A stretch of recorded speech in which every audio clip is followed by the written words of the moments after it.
Dans un communiqué, la CEDEAO annonce que le médiateur Dr Boni Yayi viendra à Conakry dans les conditions normales le 21 août, c'est-à-dire le dimanche. Le médiateur prévoit un dialogue inclusif avec le gouvernement, les partis politiques, les partenaires et la société civile. La question que l'on se pose, CAPS, réussira-t-il cette mission cette fois-ci? Voilà, moi, la première chose que je relève dans le communiqué de la CEDEAO, il y a une partie très importante où ils ressortent pour dire que le programme du médiateur de la CEDEAO en Guinée, non, avant même ça, je reviens sur le communiqué. Le communiqué de la CEDEAO informe, la commission de la CEDEAO, informe que les autorités de la transition guinéenne ont accepté le programme de visite de son Excellence Dr Boni Yayi, ancien président du Bénin et médiateur de la CEDEAO pour la Guinée, qui se tiendra à Conakry le dimanche 21 août 2022. Ouais. En fait, ce que je relève dedans, c'est que si le médiateur, donc ça nous donne raison dans nos décryptages et dans les analyses qu'on a eues ici, si le médiateur jusque-là n'avait pas pu venir en Guinée, c'est parce que son programme de visite sur la Guinée n'avait pas encore été validé par la Guinée. Parce que vous vous souviendrez... On avait dit ici que le ministère des Affaires étrangères ne répondait pas aux appels de la commission de la CEDEAO, notamment, et tout comme le président ne répondait pas aux appels d'Oumaro Sissoko Embalo. Après, on nous a tout traité, mais finalement, à travers ce communiqué, l'histoire donne raison. L'histoire donne raison, d'autant plus qu'on nous avait dit que le ministre en charge des Affaires étrangères a demandé à ce que c'est au pouvoir de Conakry de valider le programme. Et maintenant... Et surtout de ne pas rencontrer la classe politique. De ne pas rencontrer la classe politique. Mais maintenant que le programme a été validé, il s'accorde et dans le communiqué, on ressort là-dedans que le médiateur rencontrera la société civile, les partis politiques. Maintenant, la question qui se pose, parce qu'il vient pour une médiation. Et qui parle de médiation parle de crise. Qui parle de crise, c'est qu'il y a des protagonistes. Qui parle de protagonistes aujourd'hui en Guinée, mais forcément en lumière le FNDC. Et donc, la vraie question à se poser, est-ce que le médiateur à son arrivée va rencontrer ces gens-là et afin qu'ils puissent s'accorder sur ces choses-là. L'autre point rapidement, si tu me permets, qui en en 2 secondes, c'est de relever également qu'on sait qu'il y a une tension en Guinée aujourd'hui. Pourquoi le médiateur attend dimanche pour venir sur Conakry, ils n'ont pas pu prendre des mesures pour anticiper cette manifestation qui est en vue aujourd'hui sur Conakry. Moi, je pense qu'encore une fois, la CEDEAO doit jouer au franc jeu. Bien, allez, Alphonse, avant de revenir à Babila. Pour répondre à ta question, la pluie a joué à la place du médiateur. Et moi, c'est maintenant que je l'appelle médiateur, parce que je peinais à trouver le terme médiateur pour quelqu'un qui vient régler une crise avec un camp. Ce n'est pas le CNRD qui est en conflit avec lui-même. Le CNRD est en conflit avec des gens qui sont en face. Si le médiateur vient sans rencontrer ces gens-là, ce n'est plus un médiateur, c'est un émissaire. Bien. Donc aujourd'hui, la lettre annonce l'arrivée d'un médiateur qui a dans son agenda la rencontre de tous les acteurs concernés par la crise. Bien. Encore une fois, l'inquiétude reste posée autour de la question du FNDC. Mais moi, je n'ai pas envie qu'on s'attarde là-dessus. Parce que c'est important de s'attarder d'autant plus que c'est le FNDC aujourd'hui qui est à l'origine des manifestations. Mais là, c'est ce que je suis en train de relever. C'est le FNDC qui est en face du pouvoir. Ce n'est pas important de tarder là-dessus. Le FNDC est constitué de membres. Ces membres-là viennent tous des organisations existantes légalement. On va pas se ces organisations-là, écoutez-moi, ces organisations-là peuvent se mettre ensemble afin de pouvoir discuter avec le médiateur. Tournons la page qui appartient à Ibrahima Diallo. Fonike Mengue avec... Écoutez, c'est important. Et c'est le même discours qu'il faut répéter. Parce que nos acteurs sont têtus. Qu'est-ce qui risque de se passer? Le CNRD a pris la décision de dissoudre le FNDC. Quand ils vont venir et qu'il n'y a aucune des organisations dont les membres composent le FNDC qui ira à la table, la crise ne va pas s'arrêter. On a dit acteurs sociaux. Le CNOX, c'est un acteur social. La Maison des associations de Guinée, c'est un acteur social. Il y a d'autres plateformes. Mais qui sont proches du pouvoir. Non. C'est nous qui pensons qu'ils sont proches du pouvoir. C'est des acteurs sociaux, oui ou non? Oui. Quand le médiateur les rencontre, il faut faire face à ceux qui ne partagent pas la gestion du CNRD. Comment les joindre? Comment les joindre? Pour aplanir les divergences. C'est quoi quand même ces associations de la société civile là aujourd'hui qui appellent à des manifestations? Moi, à mon avis, aujourd'hui, la solution, c'est de rencontrer ceux qui ne partagent pas la gestion du FNDC. Et c'est bien pour ça que je suis en train de vous dire. La CEDEAO ne prendra... Attention, la CEDEAO ne prendra pas le risque d'aller rencontrer une organisation que l'État souverain de Guinée a dissous. Non, attention, ça c'est important à relever. C'est pourquoi je demande aujourd'hui une solution, une alternative assez simple. Les membres du FNDC qui viennent des organisations demandent à leurs organisations de participer à la rencontre avec l'émissaire. Voilà deux avantages. Ceux qui viennent sont légaux Et deuxièmement, c'est pas parce que vous n'êtes plus du FNDC que vous n'avez plus les mêmes aspirations. Ils ont dit que c'est un état d'esprit. Cet état d'esprit-là peut se faire porter par n'importe quelle organisation légalement établie en Guinée. Et il faut tabler là-dessus. Parce que si on s'entête pour dire non, on a dit sur le FNDC, il faut reconnaître le FNDC pour aller à la table, on va allonger la crise et ça n'arrange personne. Bien. Allez, Babila, sur la question, l'arrivée du médiateur en Guinée. On ne va pas se gratter les jambes pendant que c'est notre tête qui nous démange. Ce qui nous démange aujourd'hui ou qui démange dans ce pays, c'est le FNDC. Quoi qu'il en soit, le médiateur de la CEDEAO est obligé de rencontrer cette partie-là. Il faut que cette partie se reconnaisse dans le processus en cours en Guinée. C'est extrêmement important.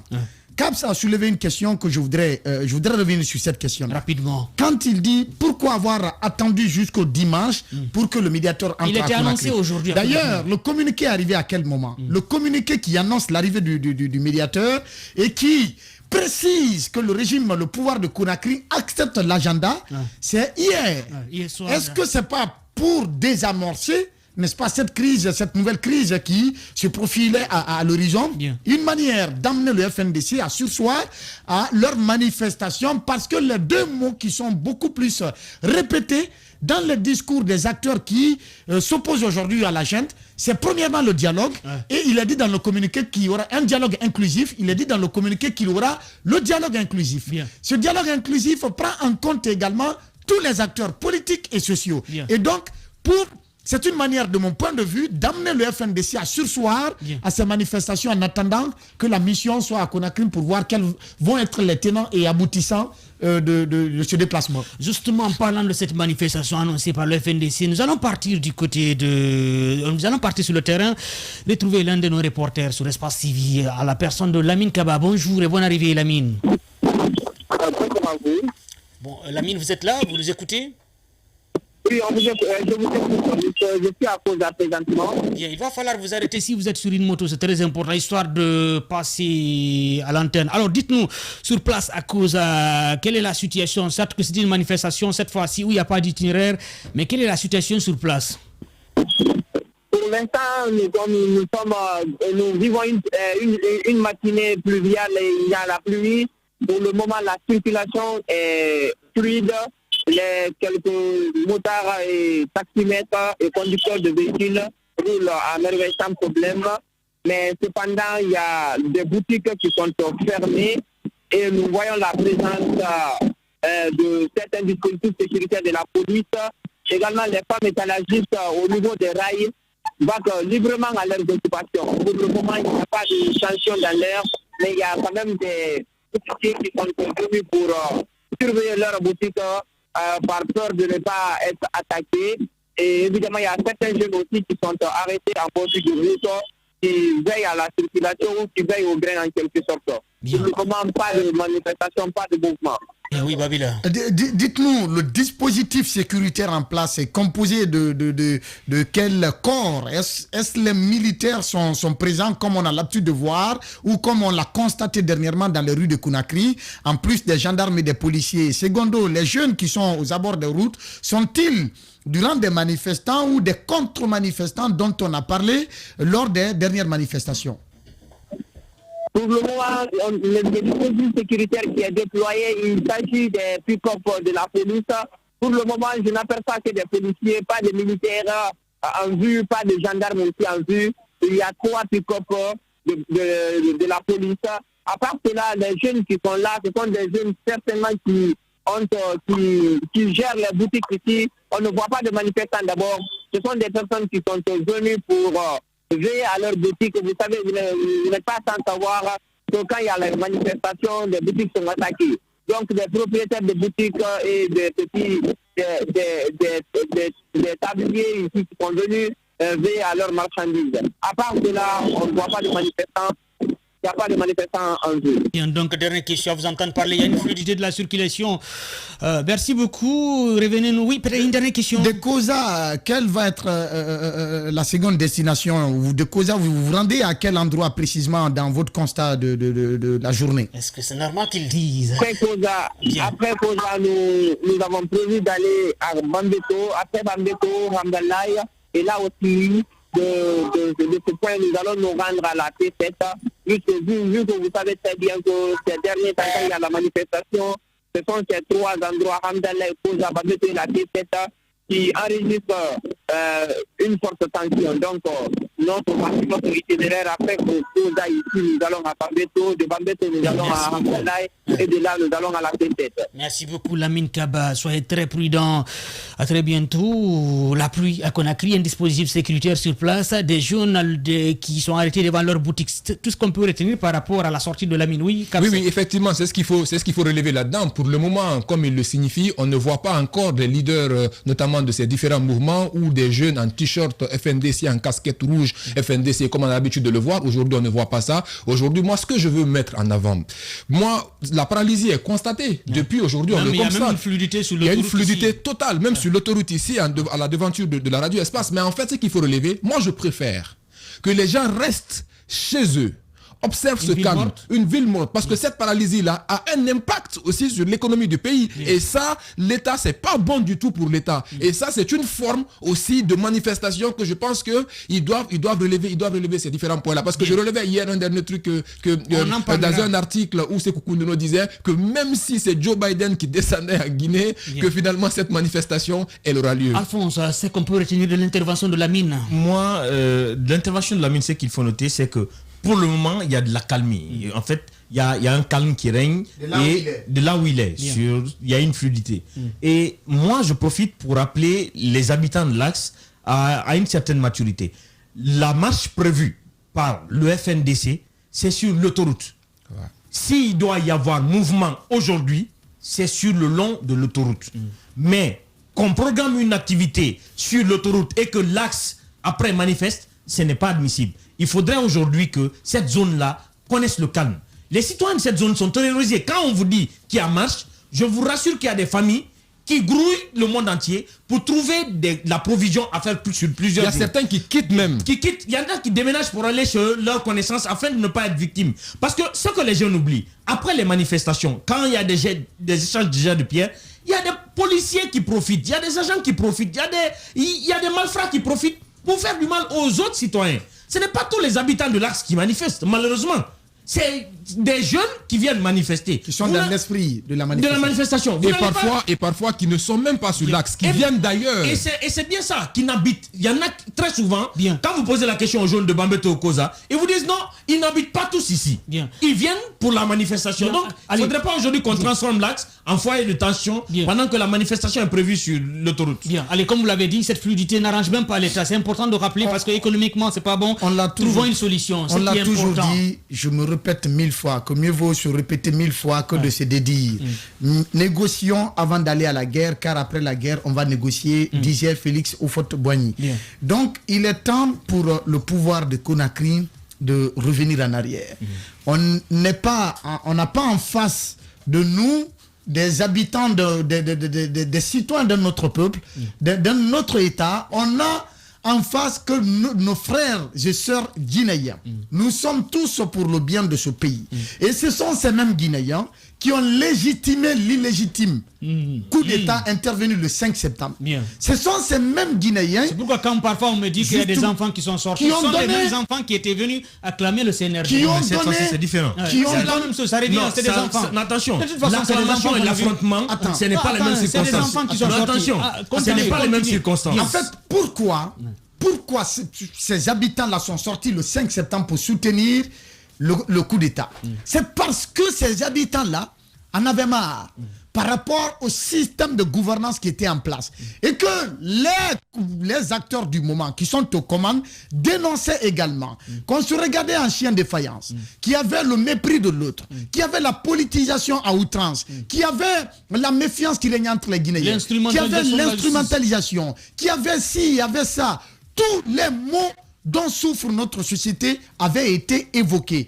Et cela, justement, c'est ce qui a amené, n'est-ce pas, cette partie de Conakry à se mettre dans les rangs des forces spéciales pour dire « Nous vous accompagnons, merci d'avoir mis fin à cette situation. » Et donc, c'est là on a parlé de renaissance, de liberté. Liberté quand nous étions dans ce cortège.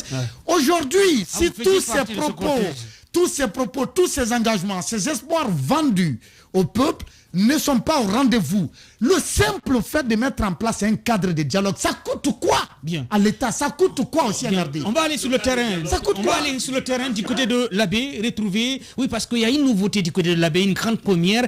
Au lieu que la coordination de l'abbé organise une manifestation, cette coordination a plutôt opté pour un concert de klaxons et de journée de ville morte. Nous allons retrouver le coordinateur régional du FNDC, l'abbé, à la personne de Habib Baba. Bonjour et bonne arrivée à la Habiba. Bonjour Madjou, bonjour aux chroniqueurs de Radio Espoir. Hier soir, sur les réseaux sociaux, nous avons observé, nous avons vu sur les réseaux sociaux des concerts de klaxons à l'abbé, des véhicules, des casseroles. Visiblement, c'est une grande première à l'abbé. D'où est partie l'initiative à l'Habiba? Bon, écoutez, la décision est motivée un peu par le souci de changer de temps en temps la manière de protester. Parce que de toutes les façons, c'est l'objectif final qui compte. L'objectif, c'est de montrer aux dirigeants actuels de la transition qu'une frange importante de la population n'est pas d'accord avec la manière de conduire cette transition-là. Donc, nous sommes des jeunes activistes, il faut le noter. Donc, il est de notre responsabilité de réfléchir sur les méthodes de protestation et de tenir compte aussi du contexte sociopolitique. C'est pourquoi hier, on a invité les populations au niveau de la baie de faire un concert de klaxons à partir de 19h, ce qui a été fait par les citoyens. Donc aujourd'hui, nous sommes sur la deuxième phase de notre activité, celle d'appeler les gens à une journée ville morte, une journée qui est... la journée ville morte est observée par la quasi-totalité des habitants de la ville. Bien. Oui, dites-nous, il semble qu'il y a également un dispositif sécuritaire énorme à l'abri, à la veille de cette manifestation de FNDC, même si vous avez opté pour une autre stratégie. Vous confirmez cette information sur place à Al-Habib Baba? Oui, il y a aujourd'hui, parce que je viens de faire le tour de la ville, il y a tous les corps habillés, que ce soit la police, que ce soit la gendarmerie. J'ai vu aussi un pick-up où c'est écrit armée guinéenne. Donc, il y a tous ces corps aujourd'hui dans les rues de la baie. Mais ce qui reste clair, les citoyens de la baie sont restés à la maison.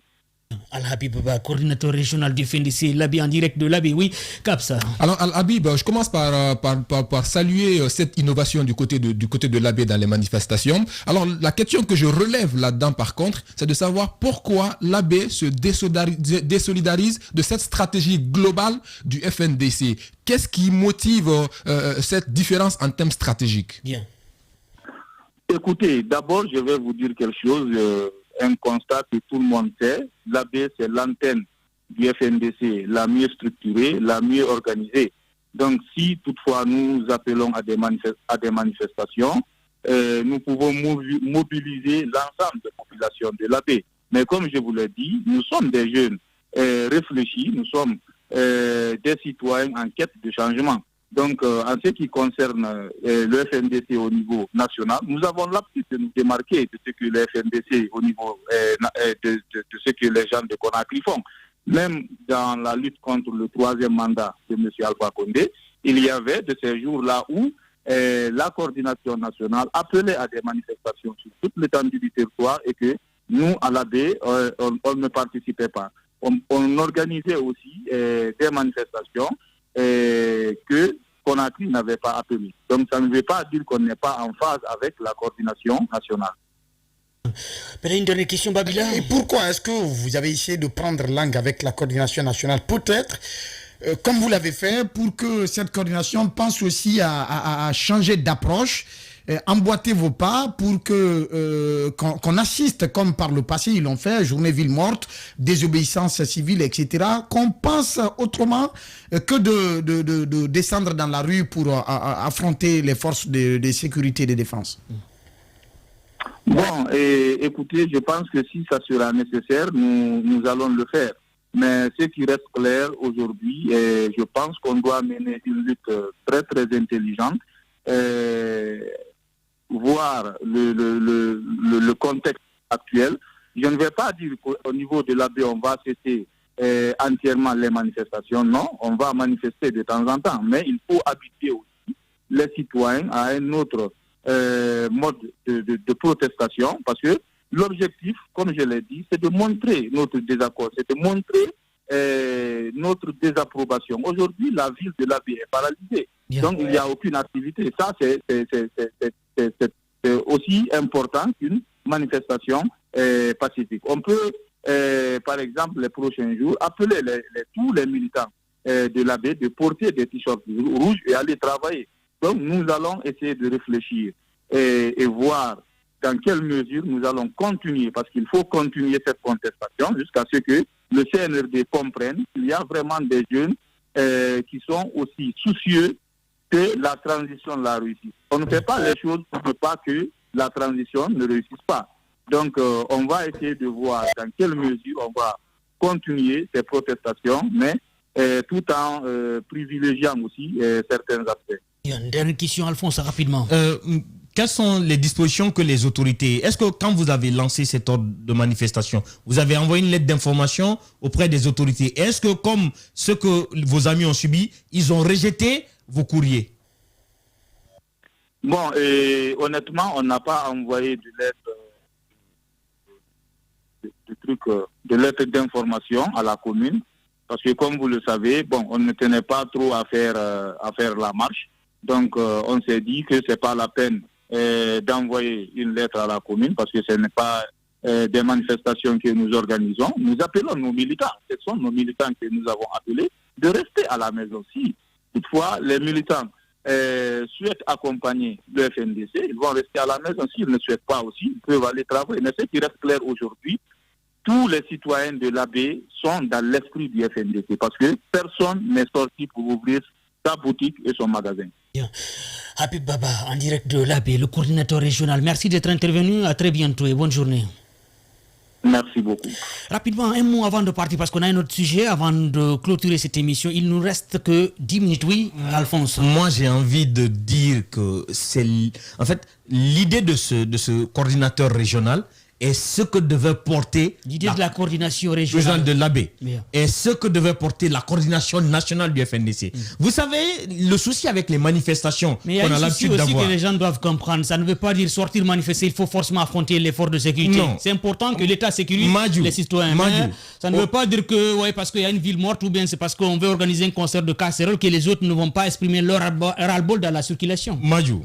Je vais vous rappeler un fait. J'ai l'impression que manifester, c'est comme si on tue des gens. Attention. Ce qu'on ne dit jamais à Conakry, cette vérité qu'on manque de dire partout, c'est que quand on dit manifestation à Conakry, c'est des jeunes qui barricadent la route.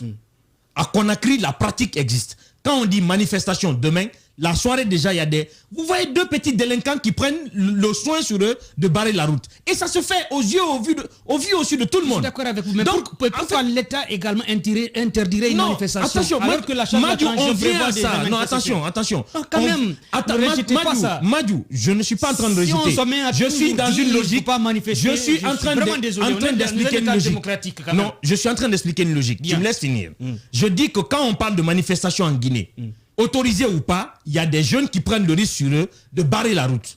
Ce qui n'est pas admissible. Et le malin, c'est que les organisateurs de manifestations ne se désolidarisent jamais de l'initiative de ces petits-là, qui n'ont souvent même pas l'âge de revendiquer. La deuxième des choses, c'est quoi? C'est que quand l'État interdit, eux, ils n'ont pas eu besoin d'autorisation. Les klaxons, ils n'ont pas eu besoin d'autorisation. La ville morte, ils n'ont pas eu besoin d'autorisation. La ville morte a plus d'impact que quand les jeunes doivent venir réprimer. Quand ils disent ville morte, tous qui sont dans l'esprit du FNDC restent à la maison. Vous verrez que tout Madina est paralysé, toutes les boutiques de Conakry sont fermées. C'est les citoyens de Conakry eux-mêmes qui en auront ras-le-bol du fait de ne plus avoir accès à ces choses que les gens vendent et qui iront revendiquer auprès de l'État. Donc, pousser les citoyens à rejoindre leur combat. Je n'ai pas fini. Je ne peux pas clôturer. Mais vous ne pouvez pas continuer jusqu'à la fin de l'émission alors qu'il y a d'autres sujets. Je ne vais pas jusqu'à la fin de l'émission. Essayez de clôturer, s'il vous plaît. Je suis en train de finir. Essayez de clôturer, s'il vous plaît. Donc, ce que je suis en train de dire, je dis qu'aujourd'hui, en appelant la ville morte, en appelant des klaxons, d'autres citoyens guinéens pourraient se sentir concernés par la logique du combat. Et ils mettront de côté la violence qui est lié au combat du FNDC et ils soutiendront l'esprit. Parce que l'esprit se comprend dans l'apaisement. Bien, allez, Caps, rapidement. Voilà, moi, ce que j'ai envie de Manifester dire... ne veut pas dire également une violence. Manifester ne veut pas certes dire une violence, Parce mais qu'il faut qu'on cependant... arrête d'inculquer dans l'esprit des gens de manifester forcément, c'est la violence. Les décisions sont contextuelles. On est dans un contexte aujourd'hui qui fait que dire de manifester et de sortir dans les rues n'est pas favorable pour la cohésion sociale. Et c'est pourquoi cette innovation de la coordination régionale de l'AB doit être saluée et doit inspirer encore une fois la coordination d'un ensemble. Cependant, cela ne nous amène pas à ne pas mettre le CNRD devant leur responsabilité d'accepter d'amener toujours autour de la table. Autour de la table. Et ça, c'est important pour nous. Je suis favorable au CNRD de gérer cette transition. Non, sérieux. Parce que quand les gens parlent qu'il faut privilégier les actions, ça peut être une bonne idée. Mais si les gens aussi veulent manifester, qu'on laisse les gens manifester. Non, quand même. Allez, Caps, continuez. Voilà, pour clore, moi j'interpelle. Laissez les gens manifester. J'interpelle tous. Laissez les gens manifester. Si vous n'êtes pas d'accord, exprimez votre ras-le-bol. C'est aussi simple que ça. Mais on ne peut pas interdire aux gens de manifester. C'est comme si on est en train de dédouaner les gens. Allez, continuez. Ce n'est pas le fait de barrer la route. On ne peut pas quand même interdire. On est en train de prôner une dictature. C'est pas du tout normal. On est en train de prôner la dictature.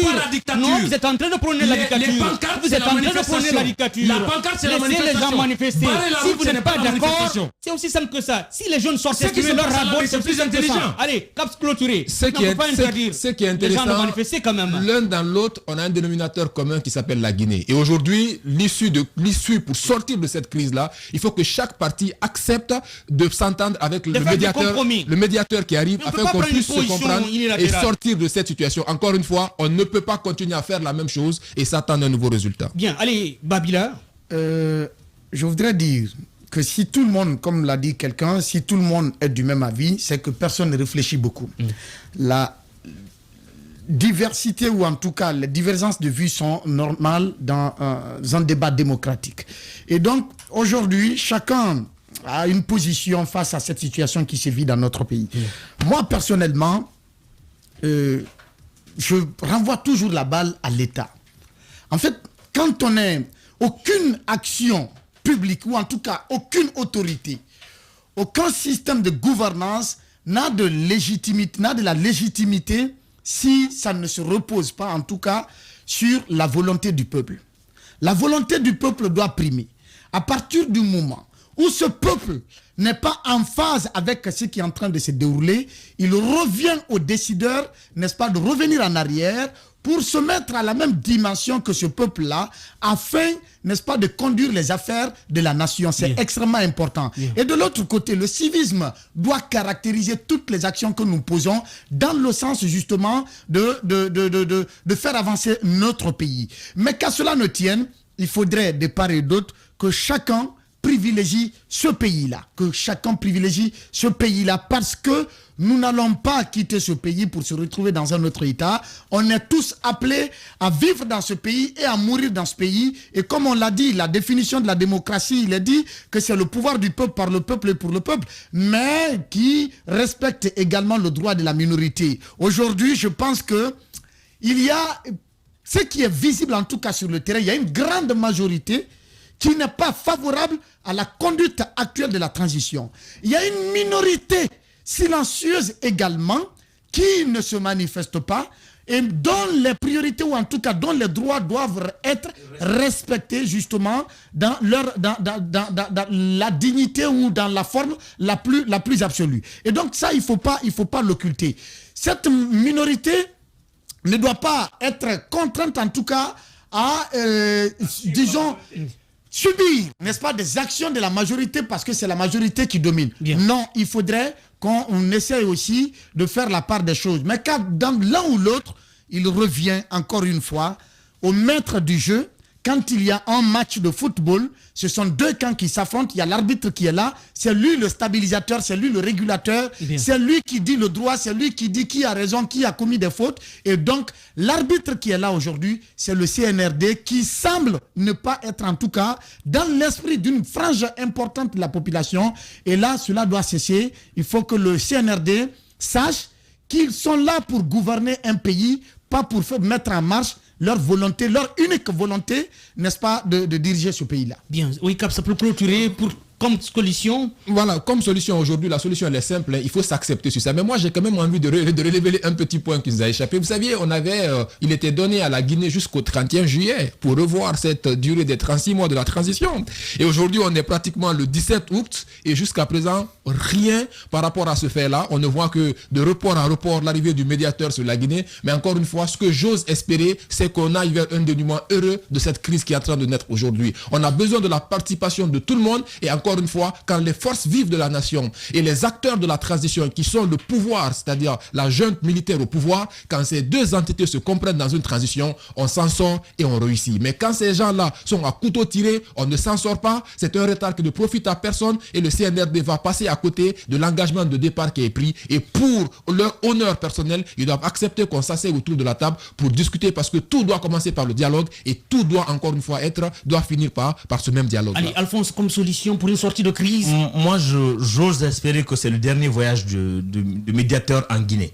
Parce que cette fois-ci, il faut qu'il trouve la solution pour ramener les Guinéens à la table et parler entre Guinéens. Et ça doit commencer par quoi? Il y a des acteurs qui contestent aujourd'hui le CNRD qui sont déjà en prison. Qui sont en prison sans procès. Ces acteurs-là, il faut qu'ils pensent à la situation de ceux-là. Parce que ceux-ci... C'est des préalables. Parce que moi, j'estime même que il y a des situations juridico-politiques qui se vivent dans le pays. Donc, aujourd'hui, ces gens-là doivent pouvoir participer à la table des négociations. C'est eux qui portent des revendications contre le CNRD. Il y a d'autres acteurs sociaux. Mais ces gens-là sont ceux qui ont pris le risque de porter la voix de la revendication. Mais il ne s'agit pas que ces gens-là, souvent on oublie les anonymes. À chaque fois qu'on parle, on parle de Fonike Mengue, on parle de Sékou Yaya, d'Ibrahim Diallo, parce qu'eux ils sont connus. Et les autres anonymes qui sont là qu'on ne connaît pas. Donc la mesure doit concerner toutes ces personnes. Donc aujourd'hui, il faudrait que le médiateur trouve un moyen de ramener ces acteurs concernés-là à la table. Parce que rencontrer les acteurs sociaux, je l'ai dit tout à l'heure, le CNOS, c'est un acteur social, mais c'est le CNOS qui dirige le CNT. Il ne faudrait pas qu'on nous dise qu'on a rencontré les acteurs sociaux et qu'on ne rencontre pas les contestataires. Parce que si aujourd'hui il y a crise, c'est parce que des Guinéens contestent. Et ces Guinéens qui contestent, il faut qu'ils soient là, à la table, pour parler avec ceux qui sont contestés. Que le CNRD soit en face, qu'on échange et qu'on se dise les baies, comme le disent les Ivoiriens. Après ça, que le médiateur s'éclipse et que la situation puisse être réglée entre Guinéens. Parce qu'il faut le dire, on va faire 1000 ans dans la même crise, on reviendra qu'à la table pour discuter entre Guinéens. La solution ne tombera pas d'ailleurs. La solution, elle est guinéenne parce que la crise est guinéenne.